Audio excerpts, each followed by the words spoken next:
श्री शिवाय नमस्तुभयम। दोस्तों, आप सभी लोग जानते हैं 19 अप्रैल 2024 को है कामदा एकादशी।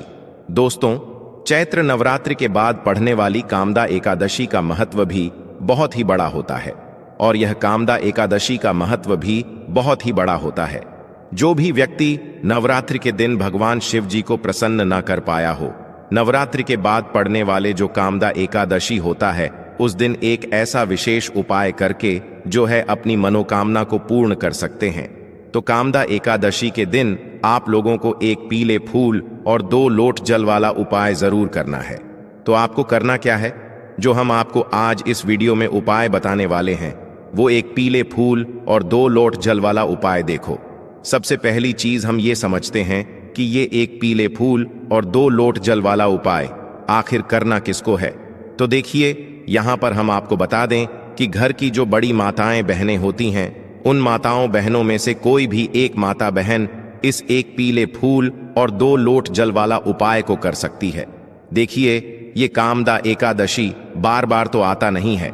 चैत्र नवरात्रि के बाद पड़ने वाला सबसे बड़ा दिन होता है और कामदा एकादशी के दिन जो है भगवान शिव जी इतना कुछ प्रदान करते हैं उपाय करने वाले व्यक्ति को, भगवान को प्रसन्न करने वाले व्यक्ति को, कि जिसकी वह कल्पना भी नहीं कर सकता है।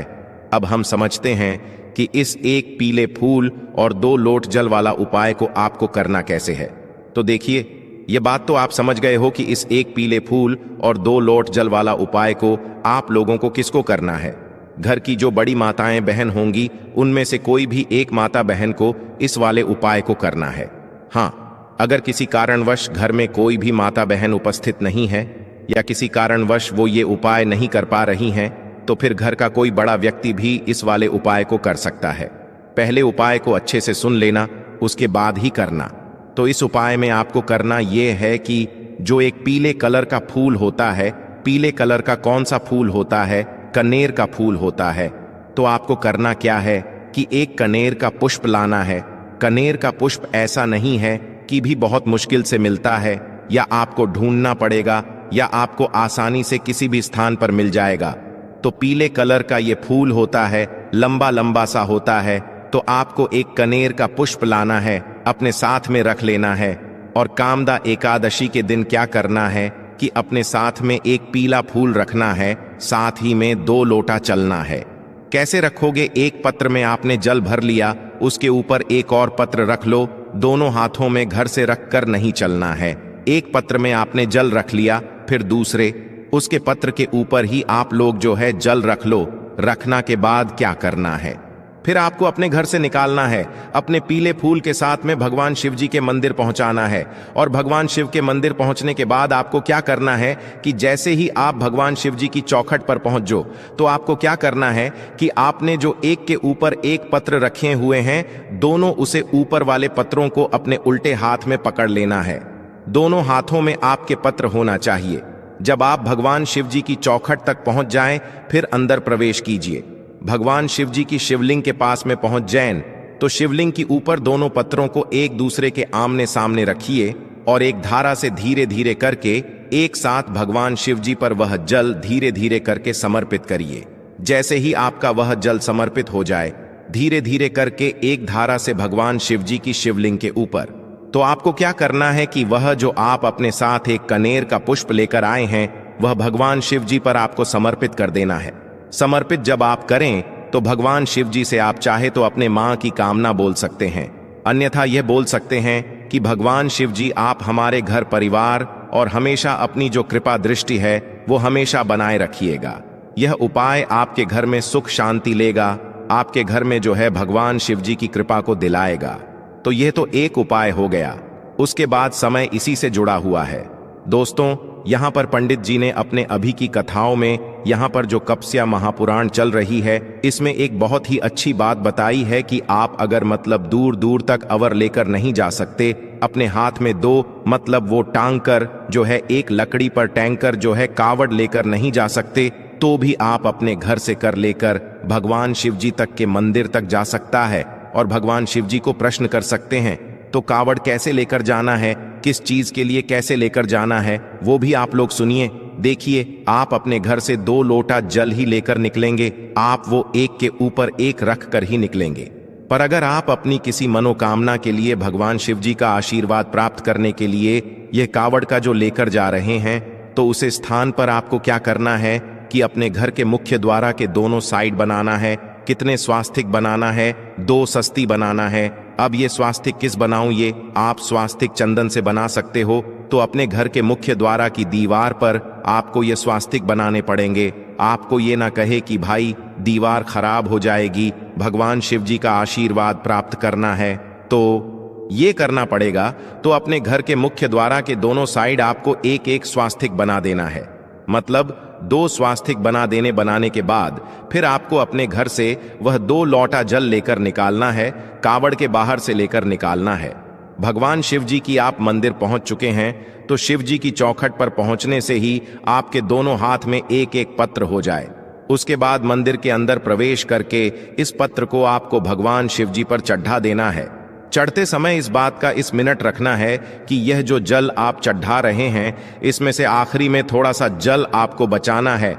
मतलब जो जल आपने भगवान शिव जी पर चढ़ाया है, इसी जल को जो है आपको आखिरी में थोड़ा सा बच्चा लेना। बचाने के बाद इसी जल को हमें वापस क्या करना है, अपने घर पर लेकर आना है।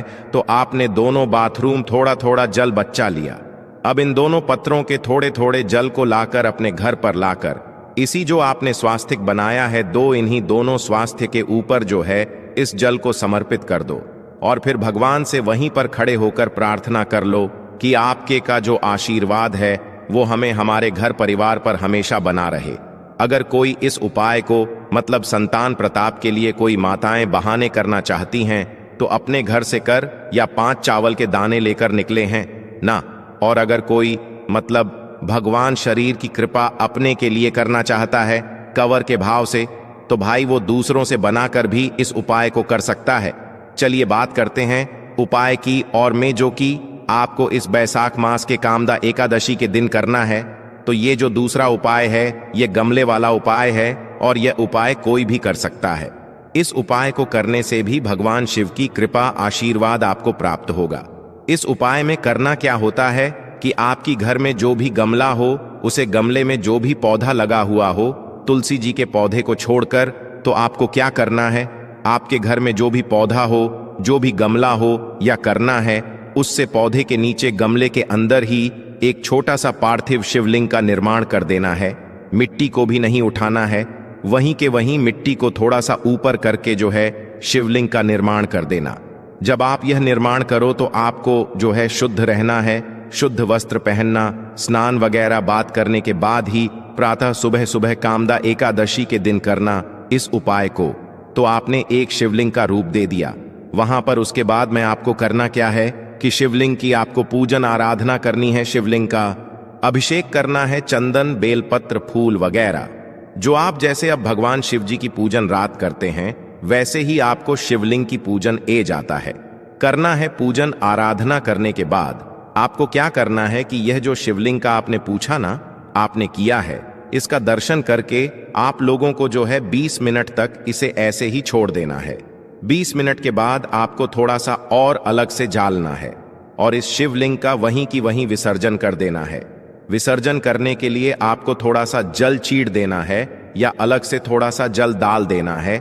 वहां पर आपको मिट्टी से कुछ भी नहीं करना है, वो शिवलिंग से कुछ भी नहीं करना है, वैसे ही मतलब विसर्जन हो जाएगा, वो अपने आप ही समझ आएगी। तो इस उपाय को भी आप जरूर कीजिएगा और इस उपाय को अपनी किसी मनोकामना के लिए भी जरूर कर सकते हो। जब आप यह विसर्जन कर रहे हो 15 से 20 मिनट बाद, उसे समय आप अपने मनोकामना भगवान शिव जी से बोल सकते हैं, आपके वे मनोकामना जरूर पूर्ण होगी। तो दोस्तों पाइप आप जरूर कीजिएगा।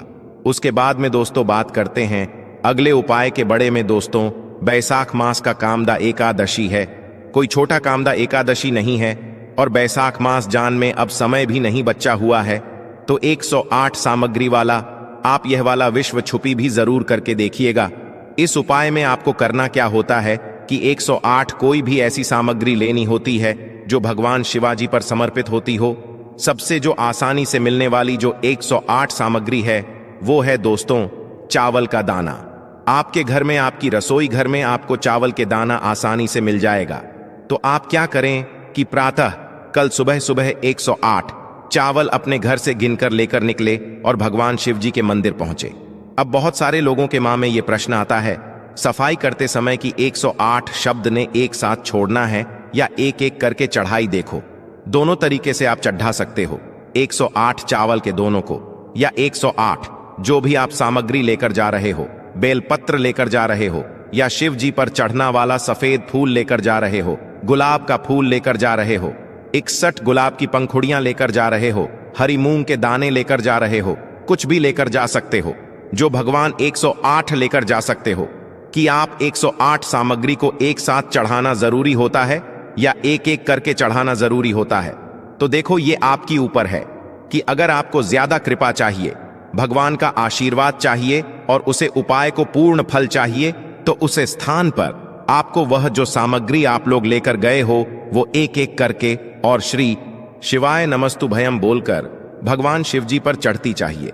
उदाहरण के लिए, आप चावल लेकर गए हो तो एक चावल के दाने जैसे अपने भगवान शिव जी पर चढ़ाया तो श्री शिवाय नमस्तुभयम मैं बोला, ऐसे ही पूरा 108 बार जब आप शिवलिंग पर वह चावल का दाना चढ़ाओगे तो 10 श्री शिवाय नमस्ते मैं आपको जो है विशेष रूप से बोलना है। इस वाली क्रिया को करने से आपको ज्यादा फल मिलेगा इस उपाय को करने से। और चाहे तो एक साथ भी चढ़ा सकते हो, पर एक साथ चढ़ाने से उतना फल नहीं मिलेगा जितना आपको एक करके श्री शिवाय नमस्तुभयम अभी बोलने से जो है फल मिलेगा। तो 108 सामग्री वाला भी उपाय आप लोग जरूर कीजिएगा। भले ही आपके पास कुछ ना हो तो 108 सामग्री कोई भी ले लेना। आप लोग भले पंखुड़ी ले लेना, सफेद फूलों की, लाल फूलों की, पर जरूर चढ़ाना। उसके बाद में दोस्तों बात करते हैं अगले उपाय के बड़े में, जो कि बेलपत्री की ढूंढ का उपाय। इस उपाय को करने से भी भगवान से आप जो मांगोगे वो आपको जरूर प्रदान करेंगे। भले ही आप भगवान से धन की कोई समस्या के बड़े में, मतलब मैंगो, या आप अपनी परीक्षा के लिए कोई बात करो तो वो आपकी मनोकामना जरूर पूर्ण करेंगे। इस उपाय में आपको करना कुछ नहीं होता है, अपने साथ में थोड़ा सा चंदन लेना होता है, साथ में एक बेलपत्री रखती हुई होती है। तो ये दोनों चीज लेकर आपको बैसाख मास की कामदा एकादशी के दिन प्रातः कल सुबह भगवान शिव जी के मंदिर पहुंचाना होता है। मंदिर पहुंचने के बाद आपको करना ये होता है, भगवान शिव जी के ऊपर जल चढ़कर पूजन रचना कर कर भगवान शिव जी के पास में बैठ जाना होता है। उसके बाद में आपके पास जो बेलपत्री है और आपके पास जो चंदन है, वो उसे चंदन को सबसे पहले आप थोड़ा सा किसी पत्र में, अलग से छोटी सी पत्र में गुल लीजिए, सुविधा कर लीजिए। जिला करने के बाद जो एक बेल पट्टी आपके पास है, उसे बेलपत्रिका, बेलपत्र की जो दांडी होगी, उसे दांडी के जो पीछे का भाग होगा, जो टूट होगा, मोटा मोटा सा भाग होगा, एक देखना आप लोग बेलपत्री की जो का मोटा मोटा सा भाग हुआ उसको तोड़ लेना, पूरा तोड़ लेना। जो आखिरी का छोटा सा भाग होता है तो उसको तोड़कर इस ढूंढ के भाग को, बेलपत्रिका जरूर ढूंढ होगा, पीछे का मोटा मोटा सा स्टोन को आपको अपने चंदन में भिगो लेना है। चंदन में भिगोने के बाद आपको क्या करना है कि इस दत्त के इस टूट से आपको अपनी इस बेलपत्री के ऊपर 108 बिंदियां लगानी है। और 108 बिंदियां लगाते लगाते हैं आपको श्री शिवाय नमस्ते भीम भी बोलना है और श्री शिव नमस्ते मैं आपको हर बिंदी लगाने पर बोलना है। और 108 बिंदियां जो आप लगाओगे, ये तीनों पत्तियां पर मिलकर लगाना कि सिर्फ एक पट्टी बनाना, तो उसे बेलपत्र के ही 3 पट्टी पर 108 बार बिंदी लगा और श्री शिवाय नमः बोलकर, और उसके बाद इस बेलपत्री को आप चढ़ा दो।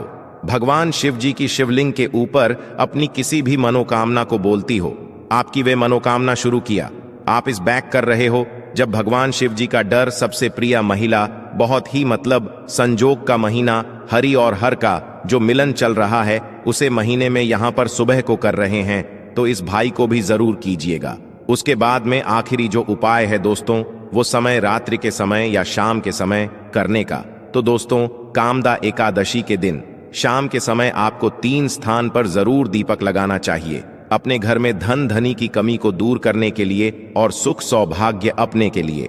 3 वो स्थान रहते हैं। सबसे पहले स्थान राहत है, यहाँ पर बेलपत्रिका वृक्ष।